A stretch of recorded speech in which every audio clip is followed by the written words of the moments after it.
Well, hello, all my amazingly beautiful zodiac family and friends. My name is Libra Empress, and this is another episode of Terror and Tarot with Libra Empress. Today we are going to be watching Two Halloween Horror Stories Volume 2 by IMR Entertainment. Without further ado, let's get started, shall we?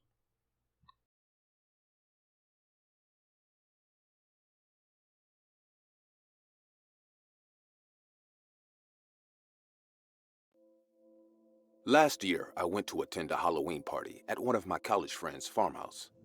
My friend Jack asked his parents to let us have their old farmhouse for a night for the party. We were all a bunch of basketball players, hence, the party was all about booze and silly jokes.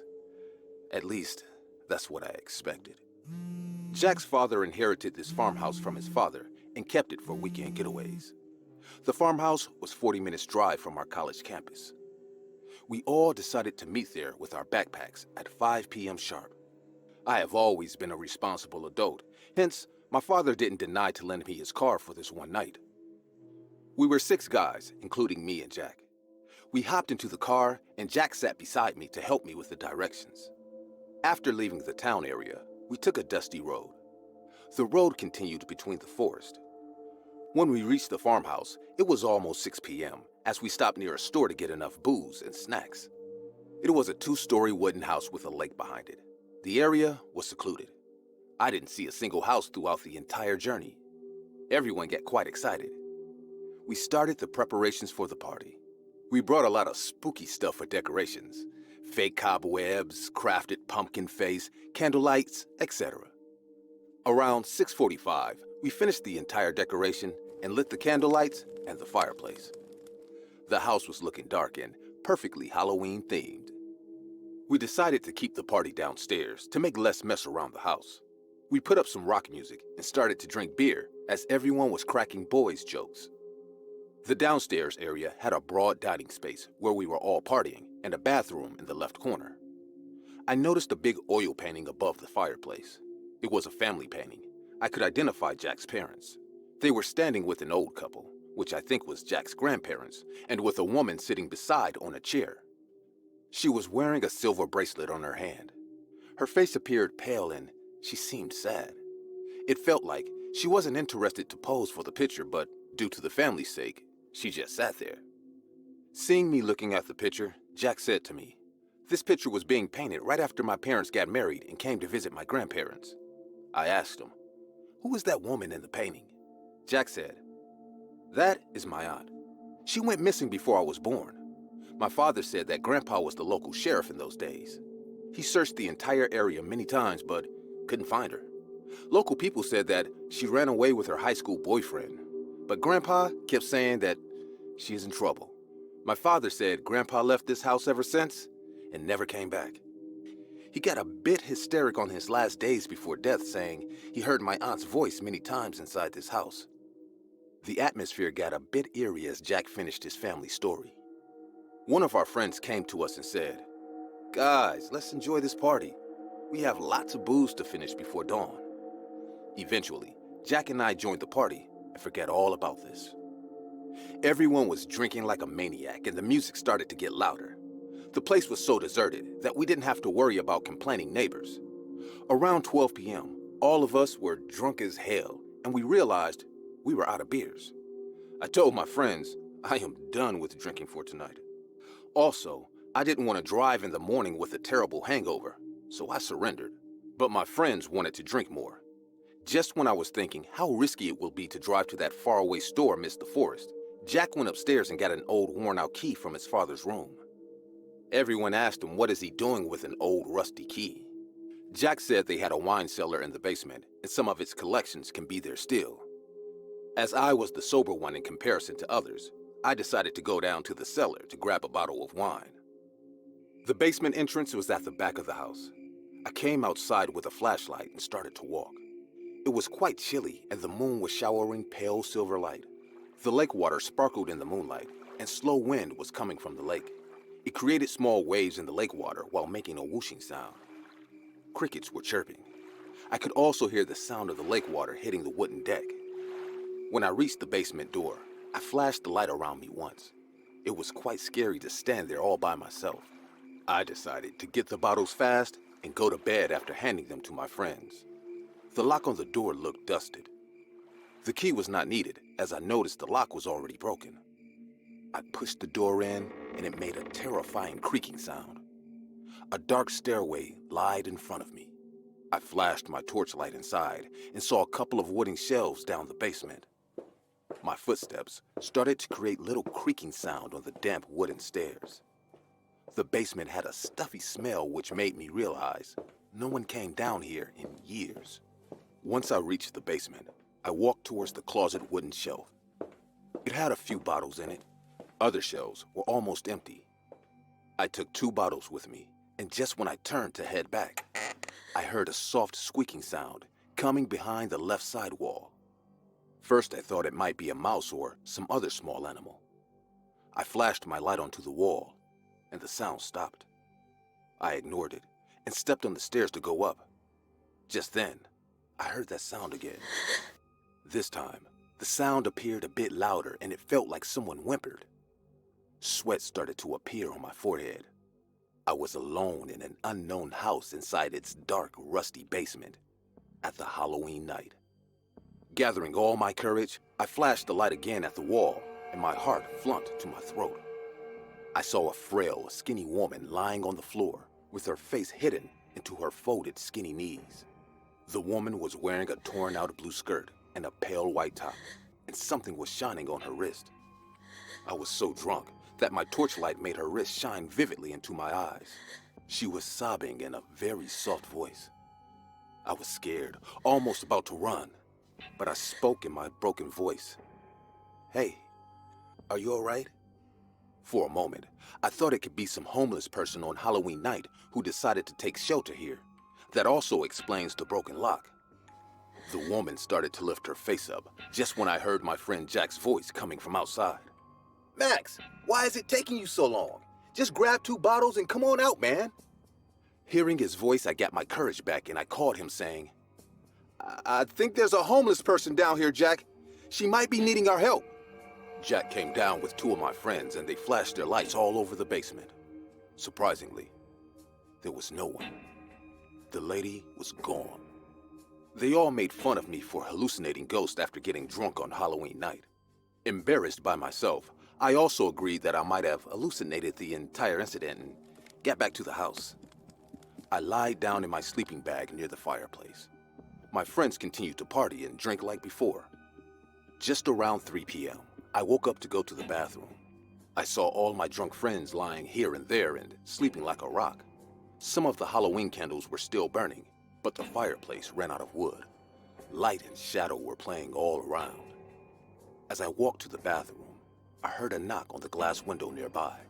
I turned to look, and what I saw terrified me for life. It was that woman from downstairs. Her face was in the dark, but I could see her standing outside the window.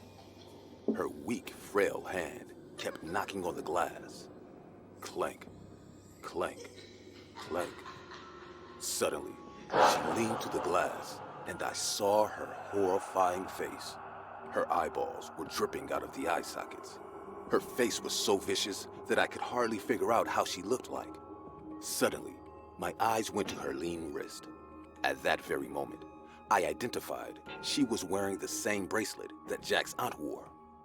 I might have thought she came back after all these years, but the way she looked, I was sure it wasn't a living person. I screamed with the top of my lungs, and all of my friends woke up in horror. I pointed at the window, and we all saw that an evil-looking figure was standing outside our window. Everyone was already drunk enough to panic to the core. The woman started laughing hysterically and gestured us to follow her by moving her hand. We ran for our lives and got into the car. We all left immediately. What happened the next day was far more terrifying than this night. Hearing our story, Jack's parents thought his aunt actually came back. They called the cops, and we all got back to the farmhouse the next day. The cops started searching the property. While they were doing so, something reminded me of the basement.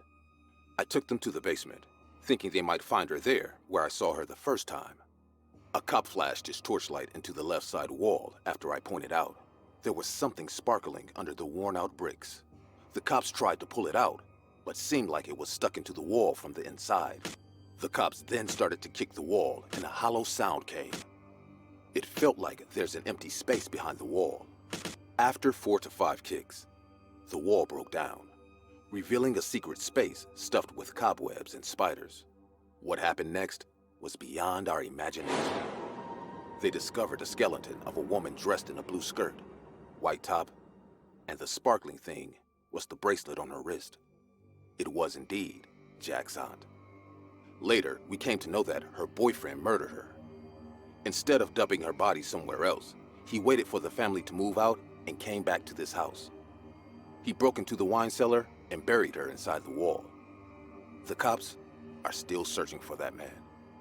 I stopped going out at Halloween nights after this incident, but when I think about that night, a thought revolves in my head. I don't think Jack's aunt wanted to scare me. Rather, I feel she wanted me to help her. That's why she gestured us to follow her. Just how she kept calling for Jack's grandpa, all the time, being buried inside the wall. I'm a doctor by profession. Thus, be it holiday or weekday, we are bound to respond when duty calls. I'm a 30-year-old male, working in the emergency ward. Needless to say, the emergency ward is always busy. I have seen enough cases of horrible accidents or suicide, which is why very few things in life can manage to scare me. But this one incident in particular still gives me perspiration whenever I think about it. It was the night of Halloween, and when the entire town was busy celebrating, me and my colleagues were busy saving lives, like always. It was around 8 p.m. when a case of suicide attempt got reported in our ward. I was changing the saline of one patient when my teammates came rushing to me, and they said they needed me immediately in the operation theater. Without any delay, I ran to the OT. After reaching there, I came to know from my fellow mates that a woman around the age of 28 to 29 has been admitted by an office building security guard to the hospital. She tried to commit suicide by jumping off from an office roof on the 5th floor. Her condition was very critical as she had some major head and spinal cord injuries. Her right eye got smashed and severely damaged after hitting the ground. She was bleeding terribly, which was another alarming situation that made us worry. After 2 hours of surgery, we somehow managed to stop her bleeding, but her condition didn't improve. Though doctors never speak of losing hope, but this time, we were not so sure about her chances of surviving this huge accident. I immediately told everyone to inform her family. As per the protocol, we also informed the local police station about this suicide case. I have seen many patients giving up hope, even in curable conditions, but this woman was giving a tough fight. Around 11 p.m., the nurse came and reported that her pulse is performing stable, but due to the huge loss of blood, her blood pressure is very low. I went to change her blood pouches. Her cabin was the last one in the emergency ward corridor. Due to the Halloween night, majority of the workers took off, hence the hospital was really quiet than usual. As I entered her cabin, I saw her lying on the bed breathing heavily. The oxygen mask on her face was getting filled with vapor whenever she exhaled. I silently changed her blood bags and checked her heart rate on the monitor. I had no other work in my hand, so I took a sit on the couch in her cabin just to keep an eye on her. Her blonde hair turned red in some areas because of her severe bleeding from the head. I thought to myself, what could be the possible reason for her to commit suicide? I felt curious that, why wasn't she at a party on Halloween night? Time flew like the wind, and I dozed off on the couch, God knows when. It was around midnight when I woke from my slumber, hearing a sound. As I opened my eyes, I got extremely shocked. The woman was sitting on her bed and looking directly at me. Her face was heavily bandaged on the right side, but her partial face was clearly visible. She was staring at me with her left eye. The oxygen mask was hanging down her chin. I was highly startled to see such a sight. On such a condition, I couldn't believe how she managed to wake up, even after being heavily sedated. I got my shit together and asked in a low voice, "Do you need anything, ma'am?" She just nodded her head, saying no. Then I again said, "You better sleep now. You need a lot of rest." She then smirked at me and said, "I am getting it already. Can you do me a favor?" Her words made no sense, but just to get her back in bed, I said, "Sure, what is it?" She looked at the door and replied, "When my husband arrives, tell him I saw him, and I will come for him." This time, I got completely sure that she wasn't hallucinating, and all this was just an outcome of her critical condition. I ignored her words and walked towards her bed. She kept staring at me. I went close to her and said, "I will tell your husband. Now, please, go back to sleep." After helping her lie down, I put the oxygen mask back on her mouth. I thought if I stayed too long in her cabin, she might wake up again. So I let her rest and went to my chamber. My eyes went to the clock in the hall. It was 3:30 a.m. I got a bit surprised that how come no one came to visit her, but it was already too late, so I decided to call her husband myself first thing in the morning. The next morning around 7 a.m., I came out of my chamber to check on her. As I reached her cabin, I found her bed empty. There were even new sheets on her bed. First, I thought she might have been discharged on the request of her family, but that made me really angry. Her condition was really serious, and under no circumstances should she have been discharged, at least not today. I quickly rushed to the control desk. The nurse who attended her last night was standing there. I went to her and said in an irritated voice, "Who released the woman in cabin 9 without consulting me?" The nurse seemed really surprised as I asked the question. Her expression gestured that I am asking a very stupid question. I got even more irritated and said, "Please tell her husband to get her back here. She needs medical help. Her condition can deteriorate if they keep her." But the nurse didn't let me finish and said, "Don't you know, doctor? I thought someone already told you." I was in total confusion, but it didn't last long. The nurse told me that she passed away around 3 a.m. Her husband came and took her body to organize the cremation ritual. It was 4:30 in the morning, and as I worked late, the ward workers thought not to wake me up from my chamber. The ground beneath my feet felt like they were falling apart. I couldn't think, I couldn't speak for at least an hour. I walked to my reporting head and asked for an off for that day. After I went home, I repeatedly told myself that no, I wasn't dreaming. She spoke to me. I remember each word that came out of her mouth. But how can she talk to me when she's already dead? A week later, a horrifying news came to our local newspaper. A famous industrialist died by falling off his office roof. His fellow employers said to the police that he was having an affair with his secretary. His wife came to know about it, which is why she tried to commit suicide from the roof of his office building on the night of Halloween. Police think this too was a suicide, though some people think it was his guilty conscience that drove him to take his own life. The time of his death was pronounced at 3 a.m. As I sat in my living room staring at the paper, suddenly the woman's words that night made sense to me. When I told her she needs to rest, she replied, "She's getting it already," which indicates she was already dead.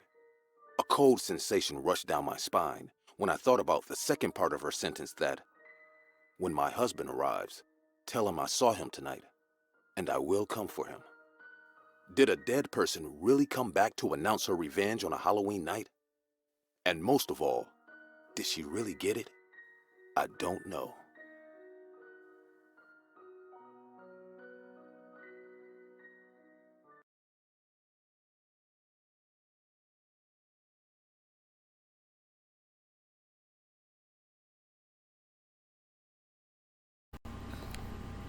That was Two Halloween Horror Stories Volume 2 by IMR Entertainment.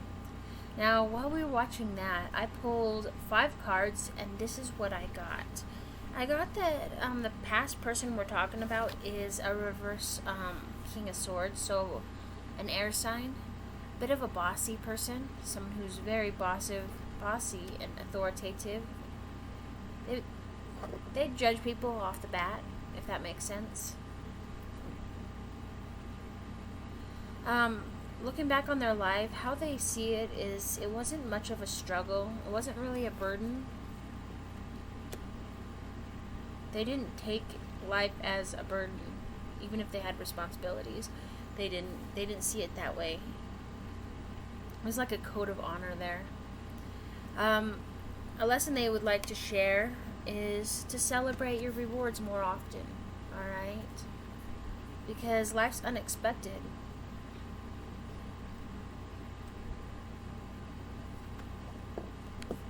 Something they wish they'd paid more attention to was the Empress in reverse. So they could have been really, really smothering.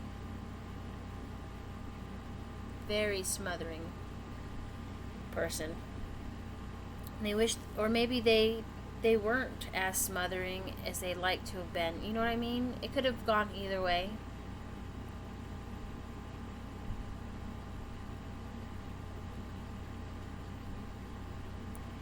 The message they would like to give you is to find balance. You know, the cavalry is arriving. It's not going to come the way you want it, but it's going to come. Alright? Alright. I hope that this helps. I love you all. Thank you so much for listening to me. My name is Libra Empress. Please don't forget to hit like, subscribe, and share. And I will see you for next week's Terror and Tarot with me, Libra Empress. Stay safe. Bye, my friends.